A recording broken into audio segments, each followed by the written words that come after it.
guys? So this is Ubong Loves Movies. Going to be giving my review here of Poor Things. So Poor Things is a movie directed by Yorgos Lanthimos, starring Emma Stone, Mark Ruffalo, William Dafoe, Rami Youssef. Even got some Gerard Carmichael in here. And let me tell you guys that this movie is absolutely crazy, weird, bizarre, bonkers.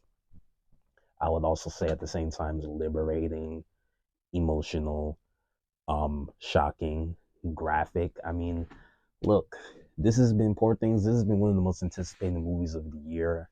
I've been waiting a long time to see this. I've been hearing a lot of things about it. Now, originally, I was scared that this would be too weird for me, but it actually ended up being, I don't want to say tame. I don't know, because depending on who you are and what the type of movies you like, because there is a lot of sex in this movie. There's a lot of sex, but I mean, overall, Poor Things. I mean, heck, this is a movie about a woman who had originally committed suicide, and then William Dafoe's character, William Dafoe, oh yeah, William Dafoe, Mark Ruffalo, yeah, everyone's in this, yeah. William Dafoe's character decides to pick her up, experiment on her. He's a guy who has a lot of loaded problems of his own. He makes a lot of passing comments about his childhood and his father and what he's done to him, and you know, it's really crazy. It's really messed up. Anyways, Bella was pregnant. He resurrects her. He takes her baby's brain that puts it in her brain. So essentially, this is like a brand new person. And Emma Stone really gives the. Now look, I'm even gonna be honest. I don't watch a lot of Emma Stone personally, but this was. I could tell this was just a career best performance. I mean, to capture the essence of a child in an adult body, and you're seeing it's such an experience just watching this. And the character goes through a whole ton of a lot in this 2 hour 20-minute movie. Like I said, it's very graphic. So her experience with sexuality, I think that's one of, if not the main pertinent themes of this movie. It seemingly takes place in Victorian era. Is this England? Not too sure. Yeah, I believe so. And you see Emma Stone's character just go through this journey of discovery of femininity. It gives a lot of pertinent themes of ownership, female gender, sexuality, how women can repossess that power.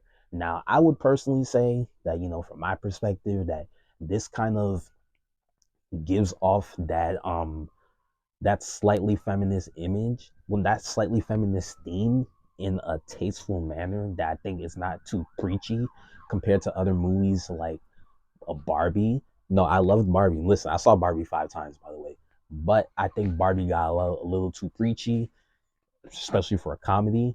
And this movie is not only is like a totally like dark fantasy epic, it's also very funny. The sexuality is funny. It kind of, you know, when once you see it, if you see it, which I would recommend to see, it really aids with the story. Um, so yeah, William Defoe, he is the evil mad scientist creating all these experiments. He has all these different concoctions of animals and whatnot, creating this, creating that, and very funny. Like when you see a pig head on a chicken body, it's crazy. And you also have Rami Youssef portraying the Maximus Candles, who's like his little assistant, who eventually falls in love with Bella. And this movie, look, like I said, this is one of those movies that within like the first 10, 20 minutes, I knew I was in for a classic. I knew I was in for a masterpiece. And that's exactly what I got. Mark Ruffalo really returns to form as an actor, because I think he has been relegated to MCU and Hulk, which never even got his own movie. That character was very underutilized, especially in like the last two Avenger movies. That the Hulk was barely in both of those.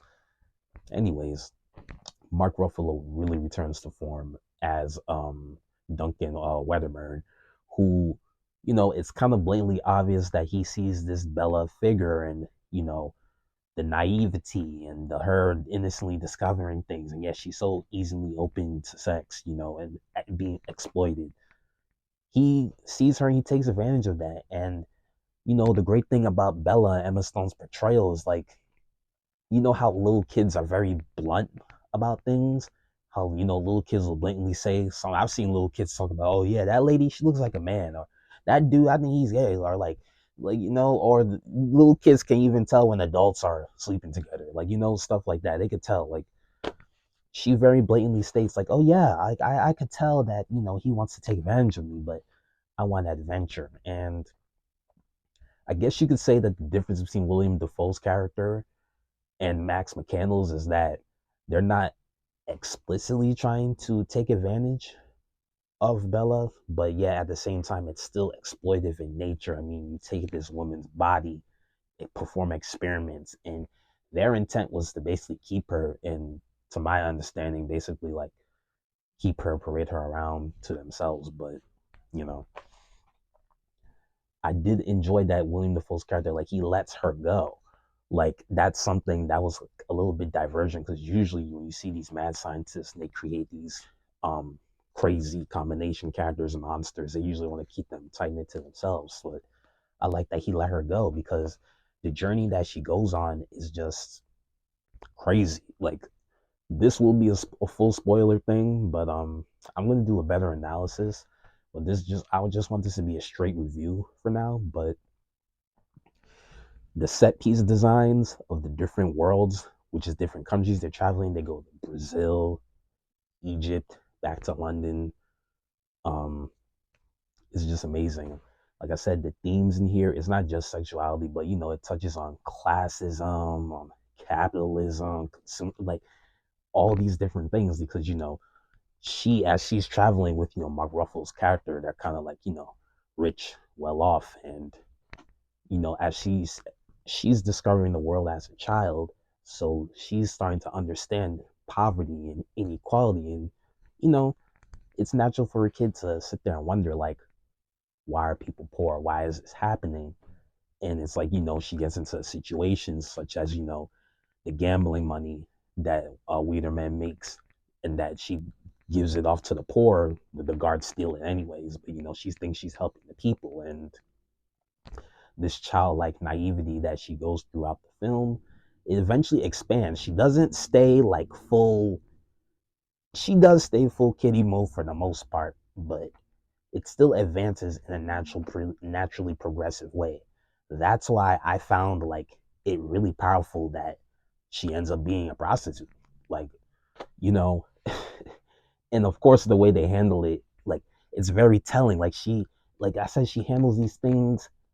It's like it's almost like she's the kid, but she's also the real adult in the room because she's blatantly questioning these systems. Like she sees how prostitutes don't enjoy sex; they do it to make money, and she's wondering, well, why? Like it doesn't matter if the guy's ugly. It doesn't matter if he stinks. It doesn't matter whether I like it or not. Like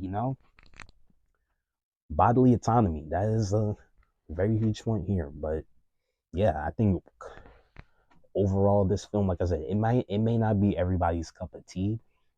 It may not be for everyone, but I think you should check it out. I think, like I said, to me, it's a masterpiece. And I loved Killers of the Flower Moon and I loved Oppenheimer. Um, I would personally say that Killers of the Flower Moon should win the Best Picture. But if there's anything that could, I don't know, would Poor Things be an upset at the Oscars? I don't know.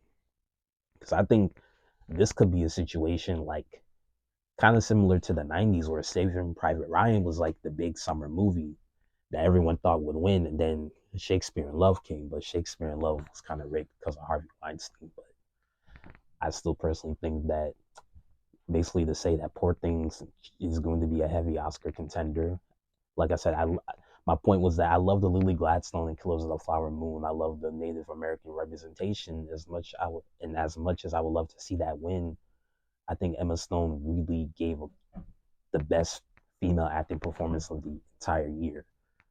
Just the depths of this character, the to play such a complex character, and to see her go through man through man, all these men trying to exploit and control her, and yet she still shows her autonomy through all of it. Like some really good stuff here.